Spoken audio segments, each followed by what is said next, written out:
Arthur Monteiro observaba su ciudad a través de las ventanas del último piso del edificio que llevaba su nombre. A sus 42 años, había construido un imperio que abarcaba desde empresas constructoras hasta tecnología.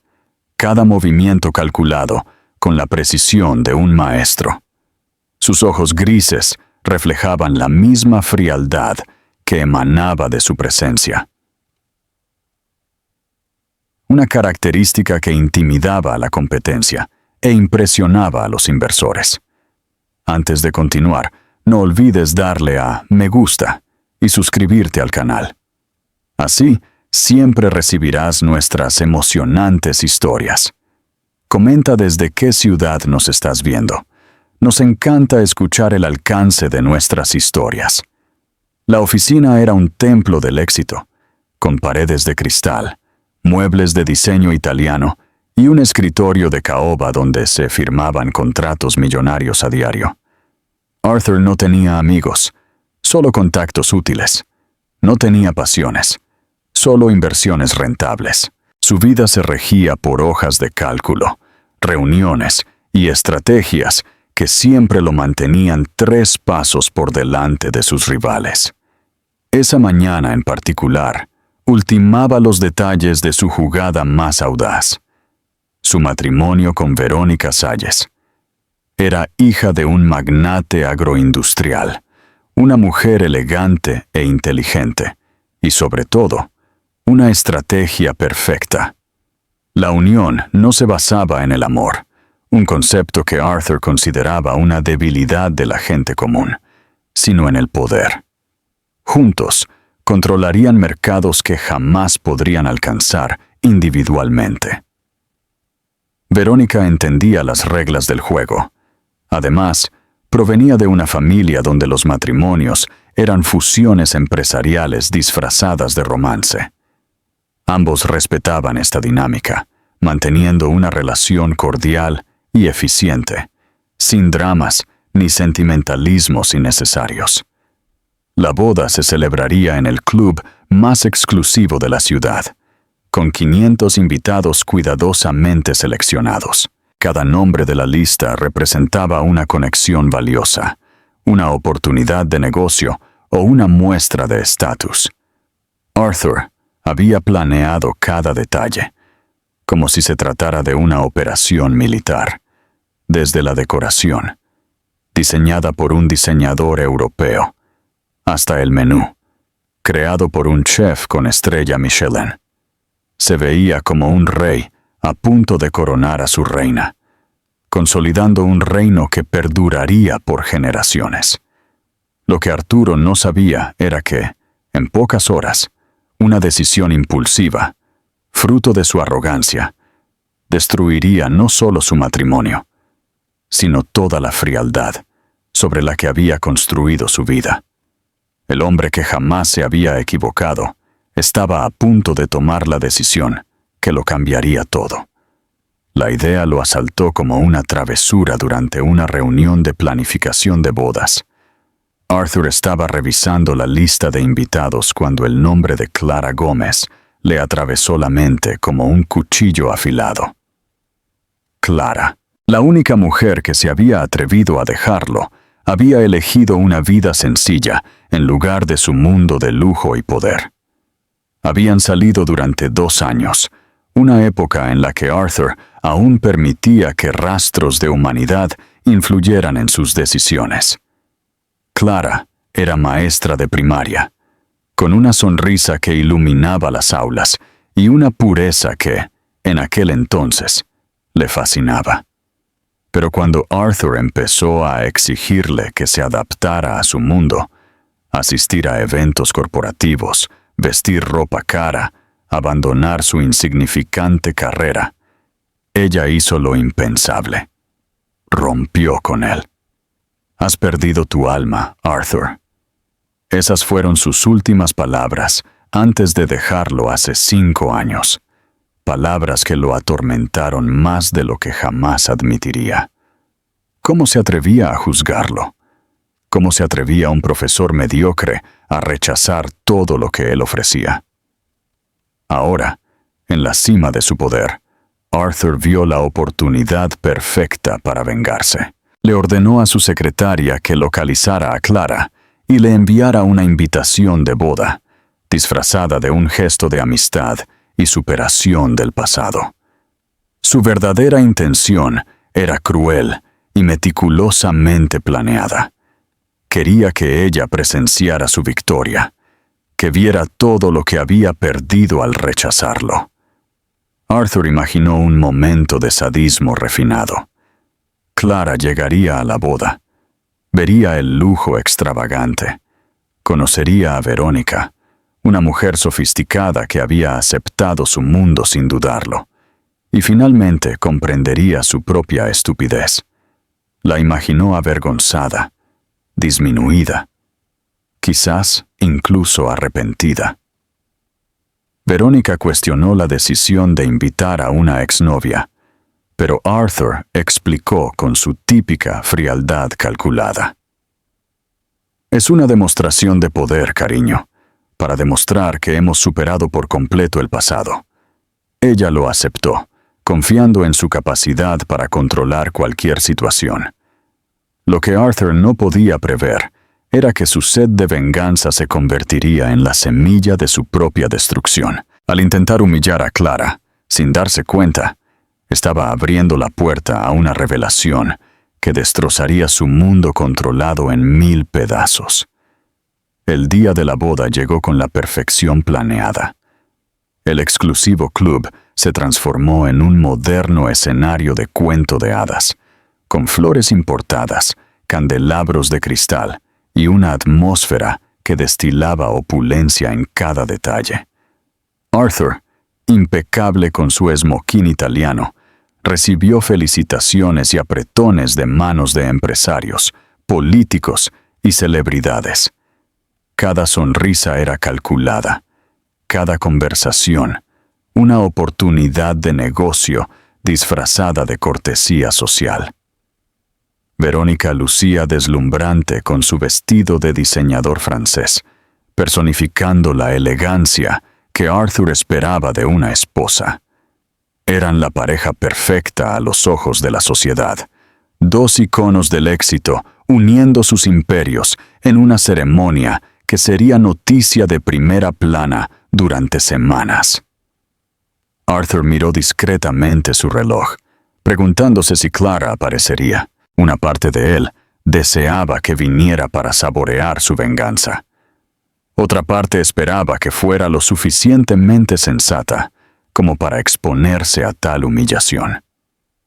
Cuando la ceremonia estaba a punto de comenzar, un murmullo recorrió el salón. Clara había llegado, pero no era la Clara disminuida que Arthur había imaginado.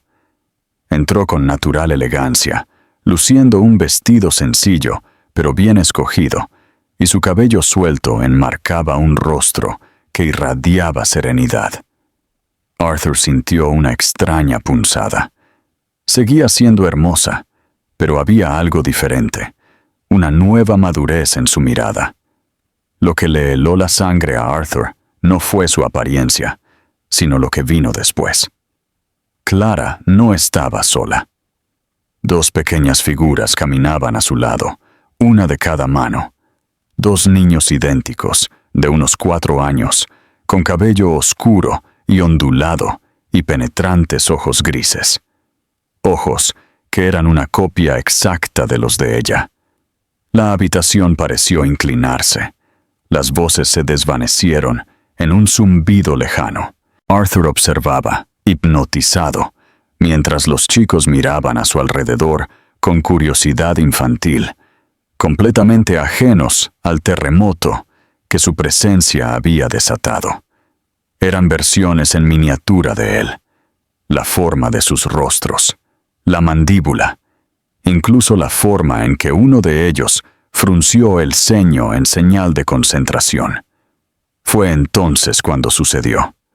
Uno de los gemelos agarró la mano de Clara y con la brutal inocencia de los niños, preguntó tan alto que la mitad de la sala lo oyó. «Mamá, ¿es nuestro padre?» El silencio que siguió fue ensordecedor. 500 pares de ojos se volvieron hacia Arthur, quien permaneció paralizado, sintiendo cómo su mundo perfecto se desmoronaba a cámara lenta. El tiempo pareció detenerse en ese terrible momento. Arthur sintió el peso de 500 ojos sobre él, cada susurro resonando como un martillo contra su reputación cuidadosamente forjada.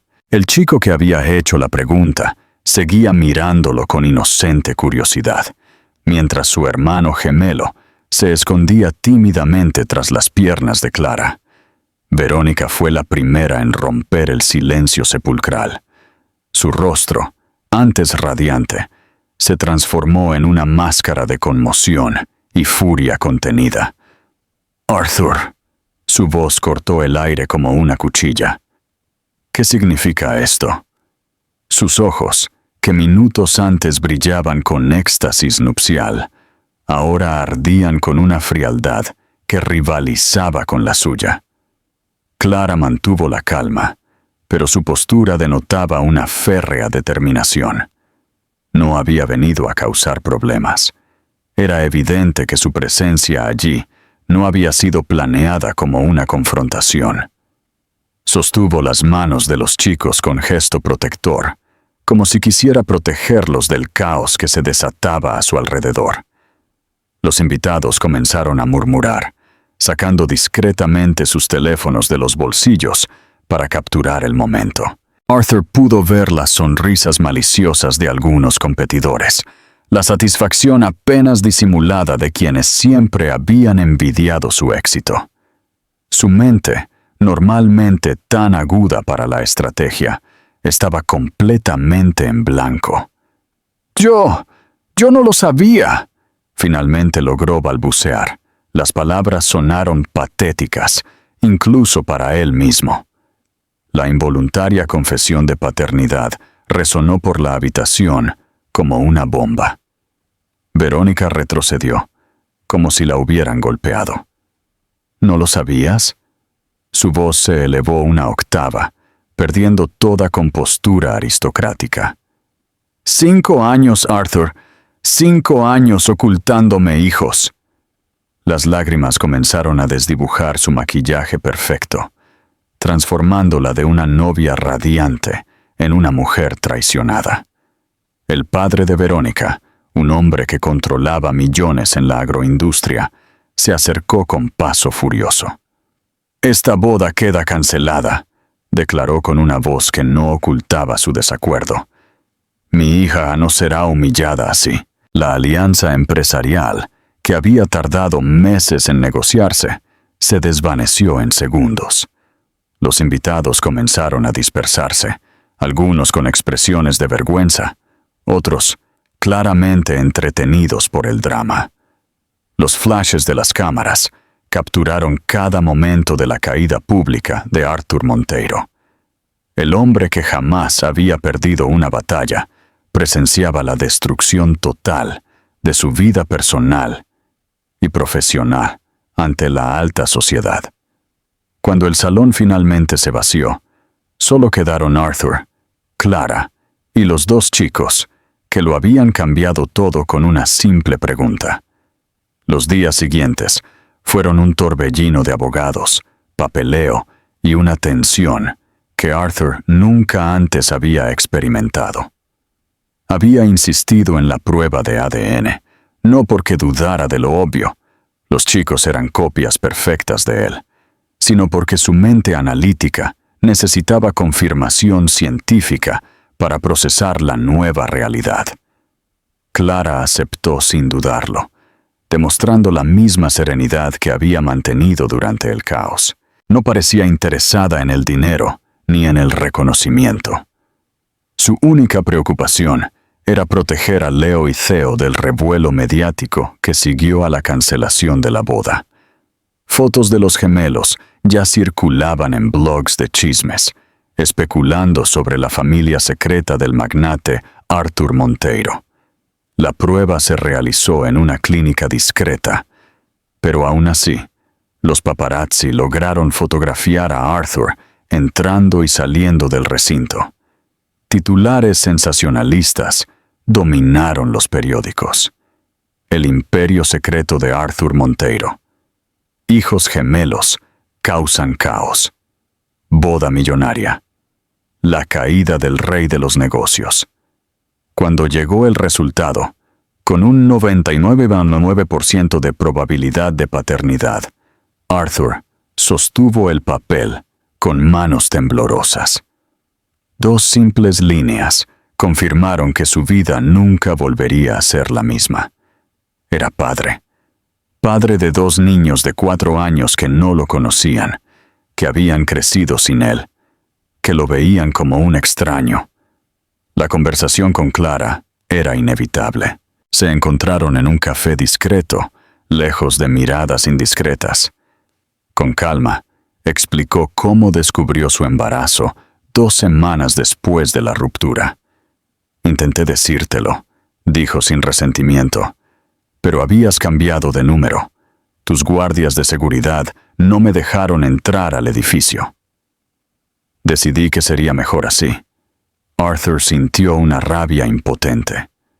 ¿Cómo había tomado Clara esta decisión sola? ¿Cómo? Se atrevió a privarlo de conocer a sus hijos, pero la ira se disipó cuando le mostró fotos de los niños creciendo. Primeros pasos, cumpleaños, presentaciones escolares, toda una vida de la que fue excluido. Preguntan, ¿sobre el padre? Continuó Clara. Pero siempre dije que era un hombre importante que vivía lejos. No mentía, solo simplificaba las cosas. Había una dignidad en su porte que hacía que Arthur se sintiera pequeño, a pesar de toda su riqueza y poder. Las implicaciones legales eran complejas. Arthur tenía derechos parentales, pero también responsabilidades que trascendían las financieras. Por primera vez en su vida, se enfrentó a una situación que no podía resolver con dinero ni influencia. Leo y Tel no eran un negocio que se pudiera gestionar. Eran personas pequeñas, con sentimientos, miedos y necesidades que él no sabía cómo satisfacer. Arthur abordó la paternidad de la única manera que sabía, con estrategia corporativa y poder adquisitivo. Consultó a expertos en psicología infantil, contrató abogados de familia y diseñó un plan detallado para convencer a sus hijos. Como un empresario que estudia un nuevo mercado, investigó sobre desarrollo infantil, juguetes educativos y actividades apropiadas para cada edad. Su primera decisión fue espectacular y completamente desafortunada. Llegó a la sencilla casa conduciendo su Ferrari, con 2 tabletas de última generación envueltas en papel dorado. Pensé que les gustarían, les anunció a los gemelos, esperando ver sus ojos brillar de gratitud y admiración. Leo y Tel observaron los costosos dispositivos con educada curiosidad, pero no mostraron el entusiasmo que Arthur esperaba. Gracias, dijeron al unísono, antes de volver a centrarse en el camión de juguete que empujaban. Arthur estaba perplejo. ¿Dónde estaba la explosión de alegría? ¿Dónde estaban los abrazos y las declaraciones de amor instantáneo? Su siguiente intento era un restaurante de 5 estrellas. Arthur reservó una mesa en el mejor restaurante de la ciudad, con la esperanza de impresionar a los chicos con platos sofisticados y un servicio impecable. El resultado fue un vergonzoso desastre. Leo y Tel se sintieron intimidados por el ambiente formal, susurraron incómodamente durante toda la comida y apenas probaron la elaborada comida. ¿Podemos ir a McDonald's la próxima vez?, preguntó Tel con inocencia, lo que hizo que Arthur se diera cuenta de lo desconectado que estaba de la realidad infantil. Los camareros observaban con curiosidad, apenas disimulada, cómo el poderoso empresario intentaba convencer a 2 niños de probar caviar. Cada intento de impresionarlos fracasaba. El paseo en helicóptero que organizó Arthur les provocó náuseas a los niños. La costosa tienda de juguetes los abrumó. parecían más interesados en jugar con las cajas de regalo que con los regalos mismos. La dolorosa verdad comenzó a cristalizar. Por primera vez en su vida, el poder de Arturo era completamente inútil. A sus hijos no les importaba su riqueza, desconocían su reputación y no se impresionaban con sus logros. Para ellos, no era más que un extraño que intentaba comprar su afecto con objetos brillantes. Clara observaba estos intentos con una mezcla de compasión y frustración. «Solo quieren jugar en el parque, Arthur», dijo en voz baja, tras otro encuentro fallido. «Quieren que alguien juegue con ellos, que les cuente historias, que los escuche hablar de su día en la escuela». Arthur salía de estas reuniones con una sensación de derrota, como ninguna pérdida empresarial le había causado. Estaba fracasando en lo único que realmente importaba, y por primera vez no sabía cómo solucionar la situación. La epifanía llegó inesperadamente durante una visita de rutina. Arthur había llegado a casa de Clara con otro regalo caro. Esta vez, 2 kits de robótica educativa que costaban una fortuna. Como siempre, Leo y Theo les dieron las gracias cortésmente, pero pronto volvieron a jugar con sus sencillos coches de plástico. La frustración de Arthur llegó al límite. «¿Qué quieren de verdad?», preguntó exasperado, sentándose en el suelo por primera vez en décadas. La pregunta salió con más desesperación de la que pretendía, revelando una vulnerabilidad que rara vez mostraba. «Espaguetis con albóndigas», respondió Leo de inmediato con el entusiasmo que Arthur tanto anhelaba. «Es nuestra comida favorita. Mamá los hace cuando estamos tristes». «Pero si hoy trabaja», añadió Theo con tristeza. «Dice que podríamos comer sándwiches». Algo cambió en el corazón de Arthur en ese momento. Los miró a ambos. «¡Chicos!», vio la genuina decepción en sus rostros y tomó una decisión impulsiva que sorprendería a cualquiera que lo conociera. «Puedo prepararte espaguetis con albóndigas». La afirmación fue recibida con un escepticismo infantil. «¿Sabes cocinar?», preguntó Leo, ladeando la cabeza con una expresión extrañamente similar a la que Arthur usaba en las reuniones de negocios. «Claro que lo sé», mintió Arthur con total seguridad, aunque nunca había cocinado nada más complejo que café instantáneo. «Vamos a la cocina». Lo que siguió fue un caos épico. Arthur había despedido a su chofer y guardaespaldas, decidido a pasar un momento auténtico con sus hijos. La sencilla cocina de Clara se convirtió en un campo de batalla culinario.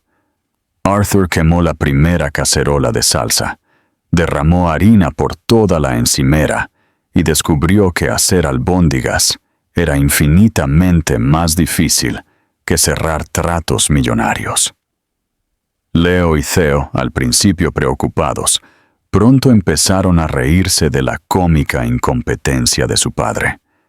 Le ofrecieron ayuda, enseñándole trucos que Clara les había enseñado, como evitar que la salsa se pegara, enrollar las albóndigas sin que se deshicieran y saber cuándo estaba cocida la pasta. Durante 2 horas, Arthur olvidó por completo quién era. Se rió al derramar salsa sobre su costosa camisa. Celebró al lograr hacer una albóndiga redonda y sintió una extraña satisfacción al ver a los chicos trabajando a su lado. Sus manos, acostumbradas solo a firmar contratos, estaban aprendiendo movimientos sencillos y reconfortantes. Cuando Clara llegó a casa del trabajo, encontró su cocina en ruinas y a los 3 hombres de su vida cubiertos de harina, riendo mientras compartían un plato de espaguetis imperfectos, pero deliciosos. Arthur nunca se había sentido tan realizado.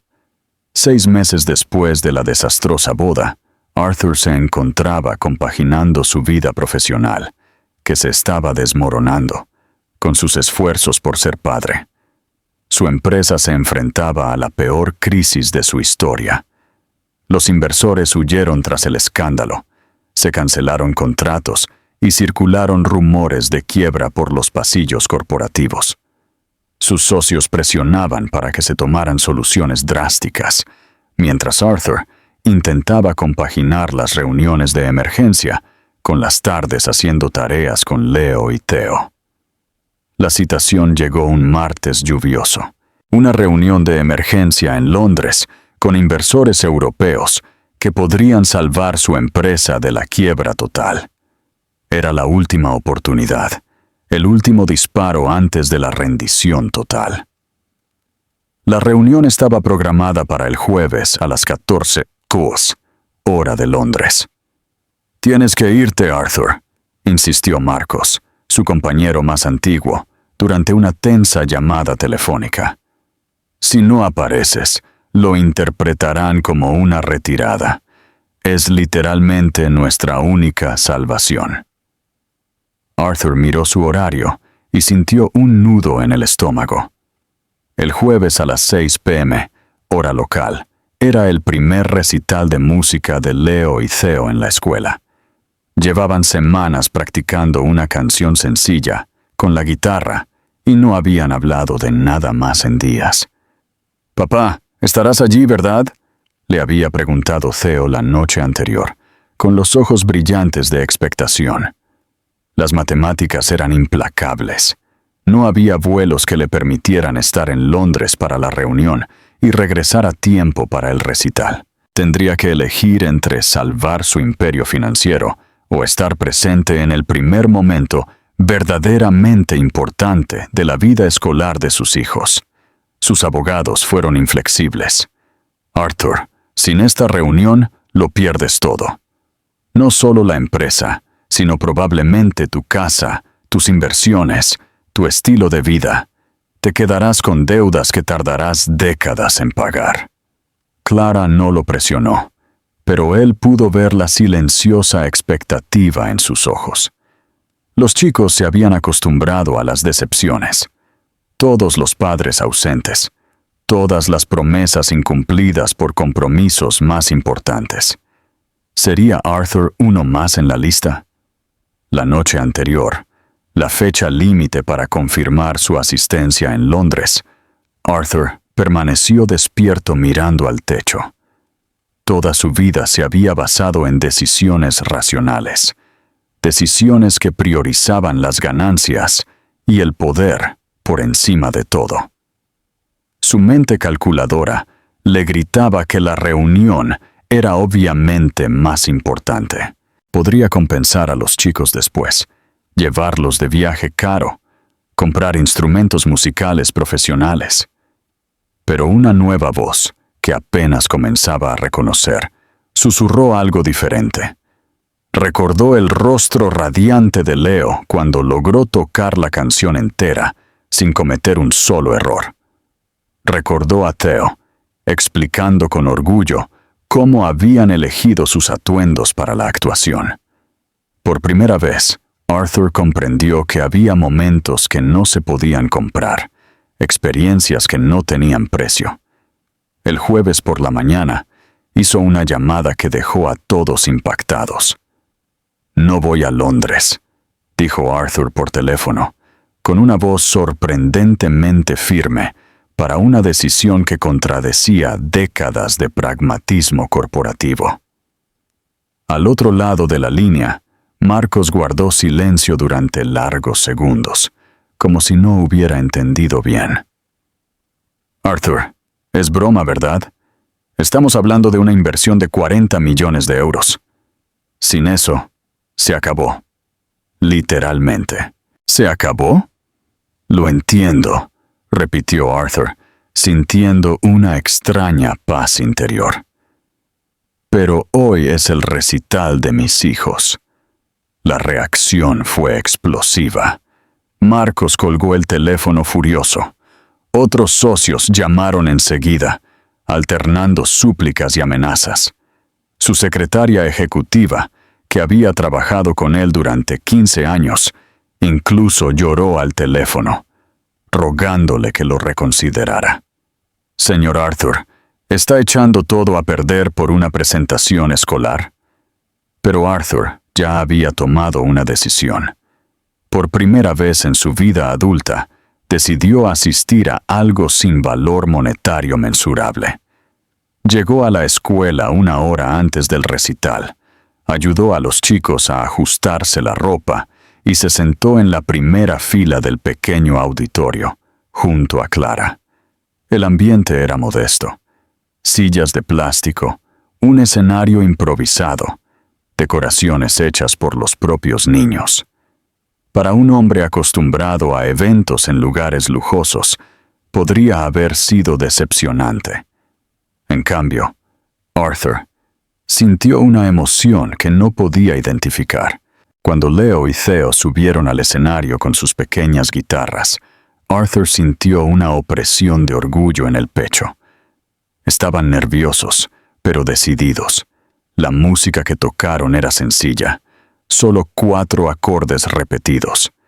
Pero para Arthur, fue más conmovedora que cualquier sinfonía que hubiera escuchado en salas de conciertos de lujo. Theo falló una nota a mitad de la pieza. Dudó un segundo, pero siguió tocando. Leo lo animó con una discreta sonrisa. Al terminar, el pequeño auditorio estalló en cálidos aplausos de padres, abuelos y familiares. Arthur aplaudió de pie, con lágrimas en los ojos que lo sorprendieron incluso a él mismo. «¡Viniste!», gritó Leo, corriendo a abrazarlo después de la función. «Pensé que ibas a viajar otra vez». «No me lo perdería por nada del mundo», respondió Arthur, y por primera vez estaba siendo completamente sincero. El abrazo de sus hijos valía más que cualquier contrato que hubiera firmado. De camino a casa, su teléfono sonó sin parar con noticias sobre la reunión perdida. Los inversores se habían retirado definitivamente. Su empresa estaba oficialmente en quiebra.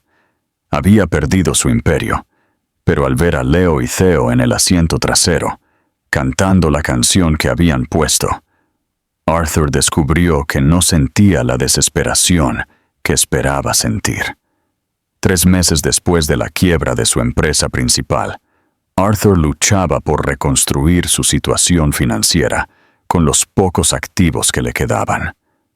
Había vendido la mansión, cambiado su Ferrari por un coche normal y se había mudado a un apartamento modesto. Sorprendentemente, esta forzada sencillez lo acercó a Leo y Theo, quienes ahora lo visitaban con regularidad y parecían más a gusto en su nuevo entorno.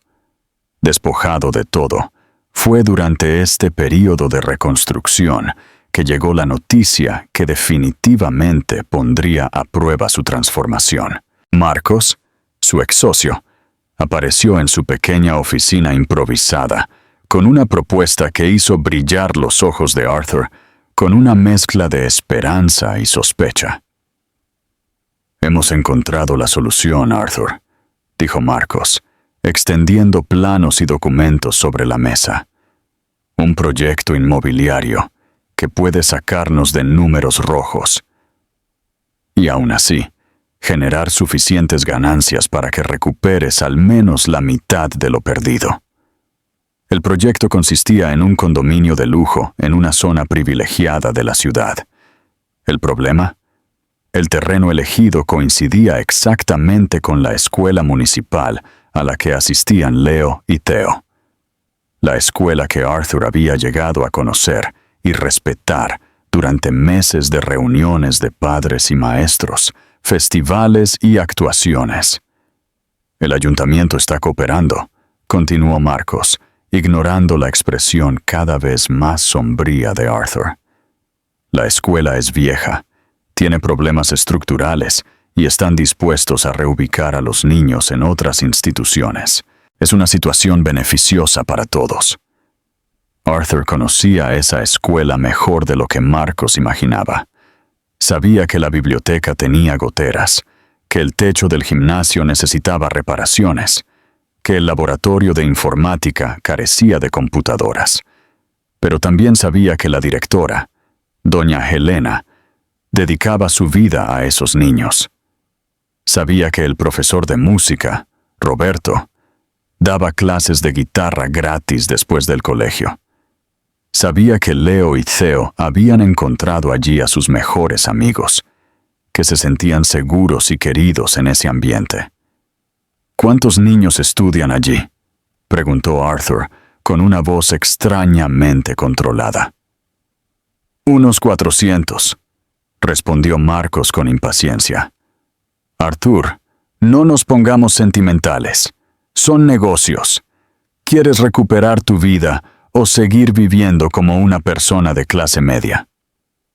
Esta pregunta resonó en la mente de Arthur durante días. Visitó el sitio, analizó las cifras y consultó con arquitectos. Financieramente, el proyecto era sólido. De hecho, podría recuperar gran parte de su fortuna, tal vez incluso regresar al juego de poder que tan bien conocía. Pero cuando fue a recoger a los niños de la escuela esa tarde y vio a Leo enseñando a un compañero más joven a atarse el zapato, y cuando vio a Theo defendiendo a un niño que estaba siendo objeto de burlas, Arthur comprendió que se enfrentaba a su decisión más importante. No se trataba solo de dinero ni de poder. Se trataba del tipo de hombre que realmente quería ser. Esa noche, llamó a Marcos para comunicarle su decisión final. «El proyecto está cancelado», dijo Arthur por teléfono, con voz tranquila pero firme. El silencio que siguió fue tan profundo que comprobó si la llamada se había cortado. Lo perdiste por completo. Marcos por fin perdió la cabeza. Está desperdiciando nuestra única oportunidad de recuperación por culpa de una escuela que ni siquiera es privada. «No es solo una escuela», respondió Arthur, mirando por la ventana de su sencillo apartamento. «Es donde mis hijos estudian, donde son felices. No voy a destruir eso por dinero». La reacción fue inmediata y brutal. Marcos, junto con los demás socios restantes, interpuso una demanda para obligar a Arthur a cumplir los compromisos ya adquiridos con los inversores. Los abogados que antes lo habían adulado ahora trabajaban en su contra. La presión era inmensa, pero Arthur se mantuvo firme. En lugar de simplemente cancelar el proyecto, tomó una decisión que sorprendió a todos. Con los últimos recursos que había reunido, vendiendo las acciones restantes, su reloj de lujo e incluso su apartamento, Arthur creó la fundación educativa Leo Entel. El objetivo no era solo salvar la escuela de la demolición, sino transformarla en un modelo de educación pública de calidad. La primera acción de la fundación fue comprar el terreno de la escuela al precio fijado por el ayuntamiento, garantizando así que nunca más pudiera venderse para especulación inmobiliaria. Posteriormente, Arthur inició una campaña de modernización que incluyó una reforma integral de la infraestructura, la creación de laboratorios de ciencias, una biblioteca digital y un programa de alimentación escolar. «Papá, ¿por qué haces esto?», preguntó Theo una tarde, mientras visitaban las obras de renovación de la escuela. Arthur les había explicado que ahora vivirían en una casa aún más pequeña, que ya no podrían comer en restaurantes caros, que muchas cosas serían diferentes. Arthur se arrodilló a la altura de los chicos, con las manos callosas por las preocupaciones económicas apoyadas sobre sus pequeños hombros. «Porque he aprendido que tu felicidad vale más que cualquier cantidad de dinero. Y si eres feliz aquí, con tus amigos y profesores, entonces esta es la mejor inversión que he hecho en mi vida». La decisión literalmente le costó todo. Tuvo que vender hasta su último coche, vivir en un apartamento alquilado de 2 habitaciones y aceptar un trabajo como consultor para una empresa mediana. Su cuenta bancaria, que antes ostentaba millones, apenas cubría sus necesidades básicas. Pero cuando la escuela reabrió, completamente renovada y equipada, Arthur estuvo en primera fila de la ceremonia. Doña Elena, la directora, lloró mientras daba un discurso de agradecimiento al ángel guardián que salvó nuestra escuela. Los niños cantaron, los maestros sonrieron, y Leo y Theo miraron a su padre con un orgullo que ninguna revista Forbes había logrado inspirar jamás. Marcos apareció por última vez, meneando la cabeza con desdén. Eras rey, Arturo. Ahora solo eres otro padre de clase media. Arturo sonrió, viendo a sus hijos jugar en el patio renovado.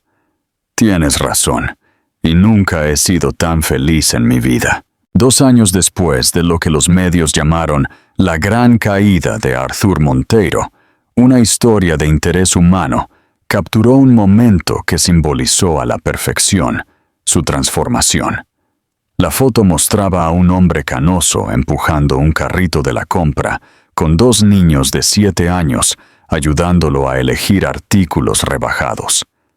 Pocos reconocerían en él al magnate frío que una vez dominó los titulares económicos. Arthur ahora trabajaba como director de sostenibilidad de una empresa de energías renovables, ganando una fracción de lo que solía ganar en un solo día. Su rutina se había vuelto deliciosamente predecible. Despertarse a las 6 de la mañana, preparar el desayuno para Leo y Theo los fines de semana que se quedaban con él, llevarlos a la escuela, trabajar 8 horas en proyectos que realmente importaban al medio ambiente, recogerlos, ayudarlos con las tareas y finalmente leerles cuentos antes de dormir. La casa donde vivían era pequeña pero acogedora. Arthur había aprendido a cocinar bien. No solo los desastrosos espaguetis de los primeros tiempos, sino comidas equilibradas que los chicos realmente disfrutaban. Las paredes estaban decoradas con dibujos que Leo y Theo le hacían, fotos de actuaciones escolares y certificados de mérito que ambos habían empezado a recibir con más frecuencia. Clara y Arthur habían desarrollado una relación de padres que funcionaba sorprendentemente bien. Nunca retomaron su romance, pero forjaron una sólida amistad basada en el amor que compartían por sus hijos. Te has convertido en el hombre que siempre supe que podrías ser, dijo una vez, viéndolo armar una bicicleta nueva para Theo. La Fundación Educativa. Leo y Theo se había convertido en un modelo reconocido a nivel nacional. Escuelas de todo el país realizaron visitas para comprender cómo una institución pública había logrado índices de aprobación tan altos. Arthur dedicó sus sábados a la fundación, ya no como un donante millonario, sino como voluntario ayudando a niños con dificultades matemáticas. Sus viejos amigos de la alta sociedad habían desaparecido, pero Arthur descubrió que no los extrañaba. En su lugar, había verdaderos amigos, otros padres de la escuela, compañeros de trabajo que lo invitaban a barbacoas sencillas, vecinos que sabían que podían contar con él en caso de emergencia. Leo y Theo se habían convertido en chicos seguros y amables. Leo desarrolló un talento especial para las matemáticas y soñaba con ser ingeniero como su padre. Theo descubrió su amor por la literatura y escribió historias sobre superhéroes que salvaban escuelas en peligro. Ambos hablaban de su padre con un orgullo genuino que ninguna fortuna podía comprar. Una soleada tarde de domingo, mientras volaba cometas con los niños en el parque público, Arthur reflexionó sobre su trayectoria. Había perdido miles de millones, mansiones, coches de lujo y el respeto de la élite financiera. A cambio, había ganado algo infinitamente más valioso: una familia que lo amaba por el hombre en el que se había convertido, no por lo que poseía. «¡Papá!», exclamó Leo, corriendo hacia él con la cometa en las manos. «Eres el mejor padre del mundo». Arthur sonrió, sintiendo una riqueza que trascendía cualquier balance financiero. Finalmente había encontrado su verdadero éxito. ¿Y tú también? ¿Crees que una persona puede cambiar a través del amor? Escribe tu respuesta en los comentarios. Nos encantaría conocer tu opinión. Si te conmovió la historia de Arthur Monteiro, suscríbete a nuestro canal y déjate sorprender por muchas otras historias sorprendentes